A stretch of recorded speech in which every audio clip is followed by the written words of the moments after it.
My name is Jennifer Caffrey. I am the Deputy Principal Counsel for Child Support for the Department of Human Services, Maryland Child Support Administration. I've been with the Office of the Attorney General for 5 years.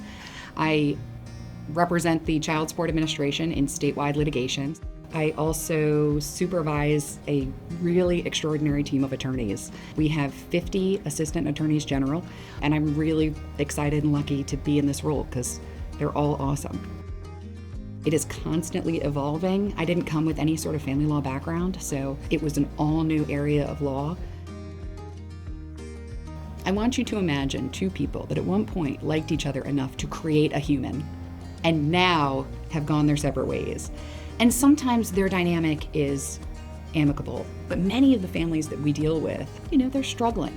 They have significant conflict. At the end of the day, we have a statutory obligation to serve the best interests of the child. And this job gives me an opportunity to do that. Not as much as our local attorneys. They are in the trenches dealing with these really complicated family dynamics that can blow up at any second. And the fact that they come in and they do it every day, and they are so committed to the families that they serve. And it's not just mom or it's not just dad. They are really committed to this larger unit and to those kids.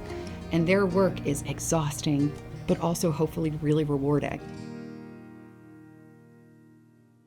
One of the things that's impressed me so much about this administration is that from the moment the Attorney General took office and from the moment he began to go around and meet with the attorneys, he really took an interest in the work that we do. It's a genuine vested interest in seeing us succeed.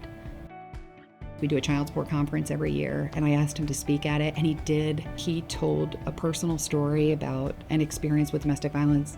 I think everybody really found his connection to the work important and meaningful, and I think that they saw that their work is important and meaningful. That really speaks volumes. You think about Women's History Month and you think about how things were. And thankfully, my professional experience has always been to know women in leadership. And what I like to contrast that with is my very nerdy love of history. And I like to think about the attorneys, the women in, the turn of the century who wanted to enter this field because they felt that this is important work. And I think about, the first attorneys, the first women who went to law school, who were the only woman in this total men's world, right? The only reason I was able to do what I did is because of those trailblazing women. Professionally here, I have been really impressed by the women in leadership roles. Karen Orbaugh is a friend of mine, but she's absolutely a mentor. She was our deputy counsel for a while, and she taught me the ropes of what civil litigation is about. She taught me all about the child support program, which is a very weird program that is not in any way, shape, or form intuitive. The Solicitor General is a formidable woman. Our Deputy Attorney General, Carolyn Katraki, she is an extraordinary resource for my office, and she is always so supportive. And so that we have these extraordinarily brilliant women that are so generous with their time and generous with wanting to build up other women in this practice. I'm grateful for the female leadership throughout the agency. We don't necessarily learn to advocate for ourselves as women. They're not always comfortable with saying, thank you for the offer, but actually what I'm worth is this. I don't think we do that unless we take a moment and create and recognize the solidarity between us.